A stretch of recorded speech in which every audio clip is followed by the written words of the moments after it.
Hai, apa khabar? Saya Hezri Samsuri daripada Cars, Bikes and Trucks dan Berita Harian Auto. Tetamu undangan kita hari ini ialah BMW 135i Coupe.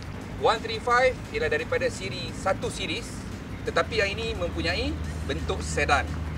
Dia dijana oleh enjin 3.0 liter inline 6 yang memberi anda kuasa kuda lebih daripada 300 HP dan torque pada 400 Newton meter.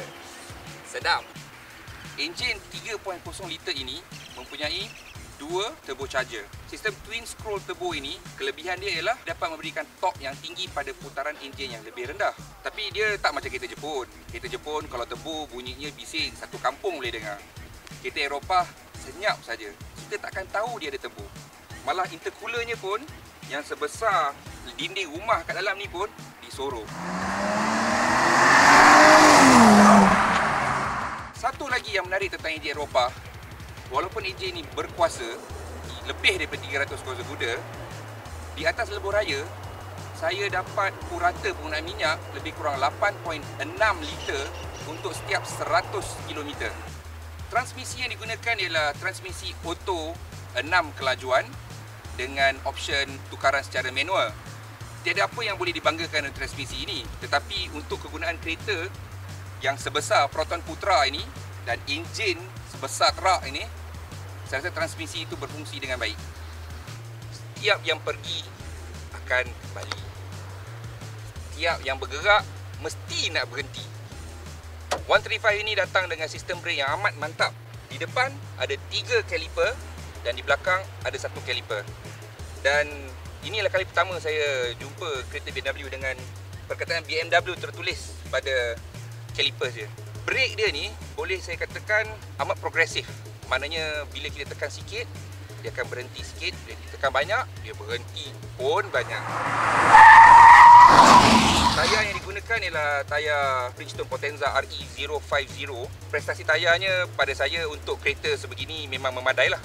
Cuma yang perlu saya tekankan ialah BMW sudah berhenti menggunakan tayar biasa dan semua kereta BMW sekarang menggunakan tayar run flat.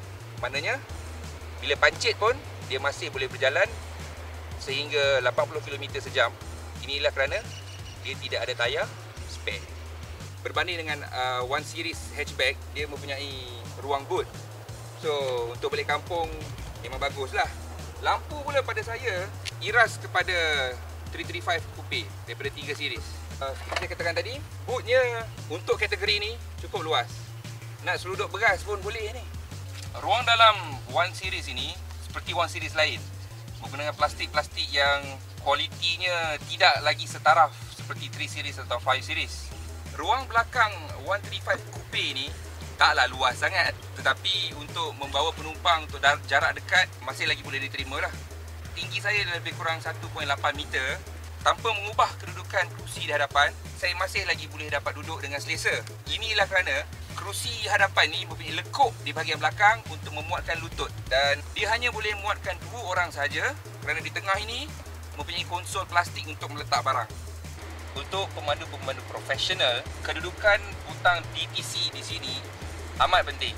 DTC ialah sistem kawalan elektronik untuk memastikan keempat-empat tayar mendapat cengkaman yang bagus. Sistem DTC ini boleh ditutup, tapi tidak seperti BMW yang biasa. Sistem DTC ini walaupun ditutup secara habis, bantuan elektronik tetap masuk daripada segi limited slip differential. Ini kemungkinan besar ialah kerana kereta ini terlampau bertenaga untuk saiz dia yang kecil ni. Jadi apa yang BMW buat ialah dia mementingkan keselamatan.